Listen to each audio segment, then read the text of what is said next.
বাংলাদেশ একটি স্বাধীন ও সার্বভৌম দেশ। আয়তনের দিক থেকে দেশটি ছোট হলেও সর্বদা দেশটি বহির্মুখী শত্রুর আক্রমণের আশঙ্কায় থাকে। বাংলাদেশের ৩ দিকে সীমান্ত ঘিরে রেখেছে ভারত, যারা সামরিক দিক দিয়ে পৃথিবীর অন্যতম শক্তিশালী দেশ। ওদিকে রোহিঙ্গা উদ্বাস্তুদের কারণে আরেক নিকটতম প্রতিবেশী মায়ানমারের সাথে বাংলাদেশের সীমান্তে উত্তেজনা চলছে গত কয়েক বছর ধরেই।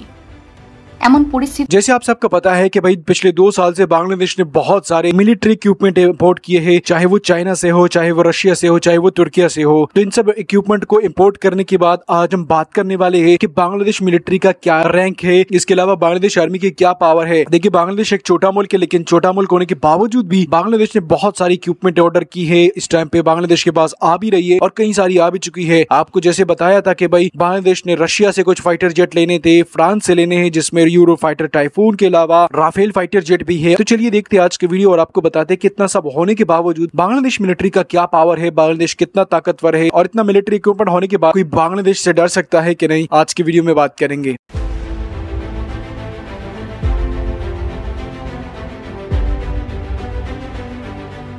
বাংলাদেশ একটি স্বাধীন ও সার্বভৌম দেশ। আয়তনের দিক থেকে দেশটি ছোট হলেও সর্বদা দেশটি বহির্মুখী শত্রুর আক্রমণের আশঙ্কায় থাকে। বাংলাদেশের ৩ দিকে সীমান্ত ঘিরে রেখেছে ভারত, যারা সামরিক দিক দিয়ে পৃথিবীর অন্যতম শক্তিশালী দেশ। ওদিকে রোহিঙ্গা উদ্বাস্তুদের কারণে আরেক নিকটতম প্রতিবেশী মায়ানমারের সাথে বাংলাদেশের সীমান্তে উত্তেজনা চলছে গত কয়েক বছর ধরেই। এমন পরিস্থিতিতে বাংলাদেশও নিজেদের সামরিক শক্তি বৃদ্ধিতে মনোযোগ দিয়েছে। এই মুহূর্তে বিশ্বের অন্যান্য ধনী ও শক্তিশালী দেশের থেকে পিছিয়ে থাকলেও বাংলাদেশের সামরিক শক্তিও কিন্তু কম নয়। বিশ্বপ্রান্তরের আজকের ভিডিওতে আমরা বাংলাদেশের সামরিক শক্তি সম্পর্কে নানা জানা অজানা তথ্যই জানব।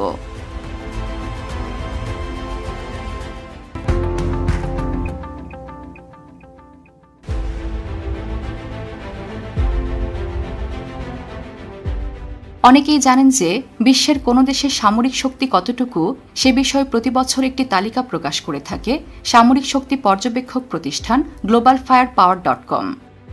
২০২৪ সালেও এই সংস্থাটি তাদের প্রতিবেদন প্রকাশ করেছে। সামরিক সক্ষমতার ভিত্তিতে তৈরি এই সূচকে শীর্ষে অবস্থান করছে মার্কিন যুক্তরাষ্ট্র। এরপরেই রয়েছে রাশিয়া, চীন ও ভারতের মতো শক্তিশালী দেশগুলো। সামরিক শক্তির এই তালিকায় ২০২৪ সালে বাংলাদেশের অবস্থান ছিল ৩৭তম। বাংলাদেশের পরে রয়েছে শ্রীলঙ্কা, নেপাল ও ভুটানের অবস্থান।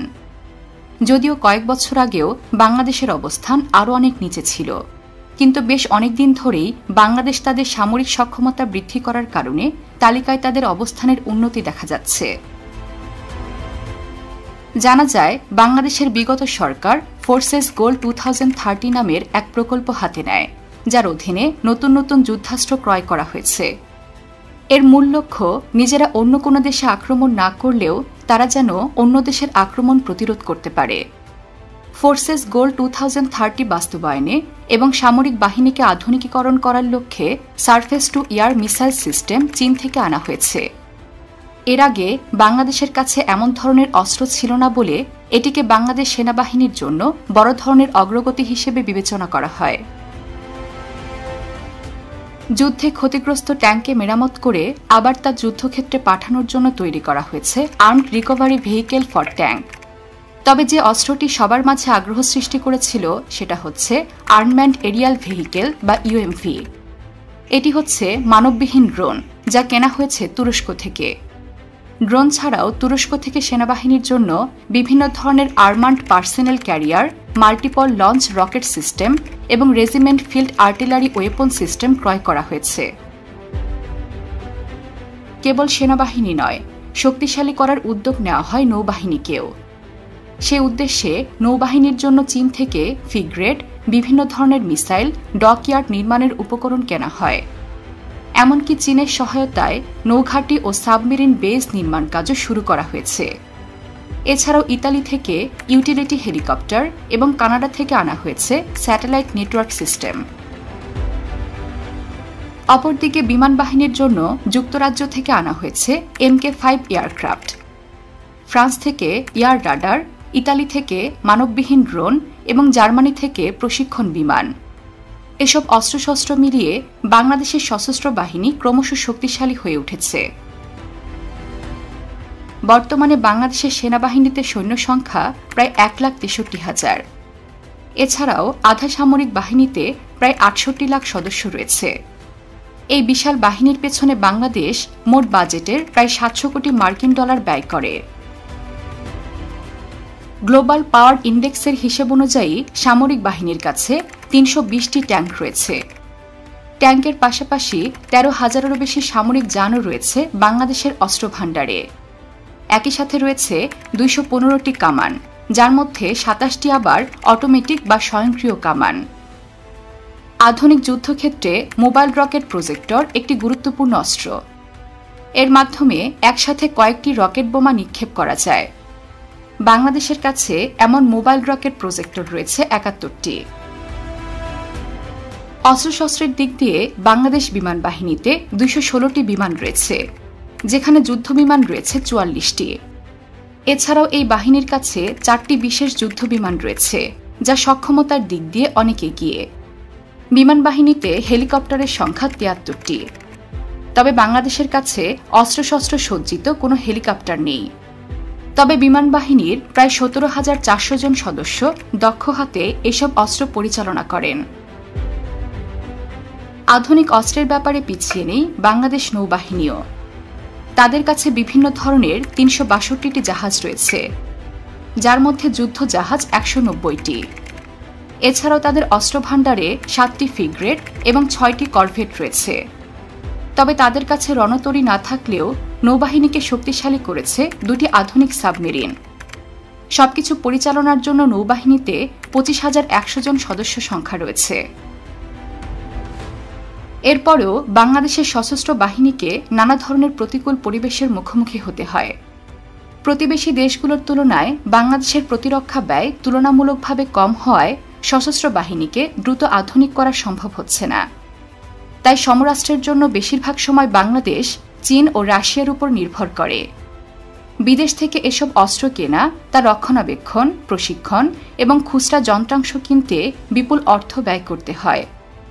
অস্ত্রের জন্য অন্য দেশের উপর নির্ভরশীলতার কারণে অনেক সময় তা দেশের স্বাধীনতা ও পররাষ্ট্র নীতিতেও প্রভাব ফেলে।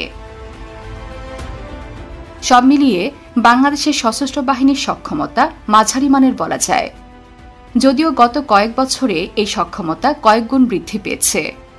তবুও দেশটি যেহেতু ভারত ও মায়ানমারের মাঝামাঝি অবস্থিত, তাই দুই দেশের জটিল রাজনৈতিক পরিস্থিতি বাংলাদেশের উপরে প্রভাব ফেলে।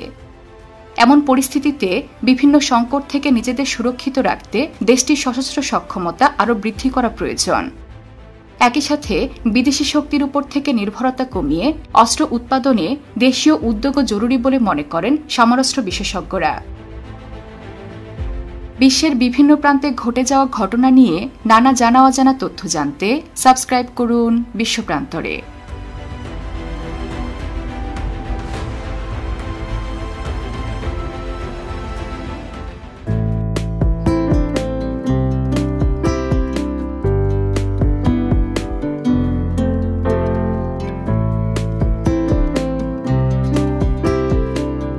जैसे आप सबको पता है कि बांग्लादेश के 3 तरफा बॉर्डर जो है वो इंडिया के साथ लगता है और एक जो है म्यांमार के साथ लगता है। म्यांमार से बहुत ज्यादा परागुजी जो है वो बांग्लादेश में घुसते हैं। तो जिसके बाद हमारे पास रिपोर्ट है बांग्लादेशी मीडिया का कहना है कि भाई बांग्लादेश एक छोटा मुल्क है, खुद मुख्तार मुल्क है, उसके बावजूद भी बांग्लादेश ने बहुत सारे ममालिकों को डरा के रखा हुआ है। इसके अलावा बांग्लादेश का ये कहना है कि बांग्लादेश का जो बॉर्डर है वो 3 तरफ इंडिया का लगता है और इंडिया जो है वो दुनिया के खतरनाक तरीन ममालिकों में से एक है और खुद मुख्तार ममालिकों में से भी एक है। इसके अलावा इंडिया काफी बड़ा मुल्क है। बांग्लादेशी मीडिया का कहना है कि बांग्लादेश एक छोटा मुल्क है, लेकिन इसके बावजूद भी बांग्लादेश जो है वो ताकतवर ममालिकों की लिस्ट में आता है, जिसका नंबर 38 पे है। अगर बांग्लादेश की मिलिट्री के बारे में बात करें तो पिछले 2 साल से मैं रिएक्शन दे रहा हूँ उस चैनल के ऊपर बांग्लादेश के बारे में, जिसमें अगर हम देखें बांग्लादेश ने तुर्की से बहुत सारे ड्रोन्स के ऑर्डर दिए थे। ये ड्रोन सारे बांग्लादेश तुर्की से इंपोर्ट करेगा। इसके अलावा तुर्की की एक कंपनी के साथ बांग्लादेश का डील चल रहा है, तुर्की बांग्लादेश के अंदर ही जो है वो ड्रोन बना के देगी। इसके अलावा अगर आप लोग देखते हो, इसके अलावा भी बांग्लादेश के मुख्तलिफ ममालिकों के साथ डील चल रहे हैं, जिसमें सबसे पहले अगर आप देखते हैं तो सबसे पहले बांग्लादेश का जो डील चल रहा है इस टाइम पे वो फ्रांस के साथ चल रहा है, राफेल फाइटर जेट का, जिसपे इंडिया भी काफी गुस्सा है। तो बांग्लादेश मिलिट्री का जो पावर है वो काफी ज्यादा है, काफी ताकतवर मुल्क है। मैं ये नहीं कह सकता कि छोटा मुल्क है तो ताकत नहीं होगी। इसके बावजूद, छोटा मुल्क होने के बावजूद बांग्लादेश मिलिट्री इक्विपमेंट ज्यादा है और इसका पावर भी काफी ज्यादा है।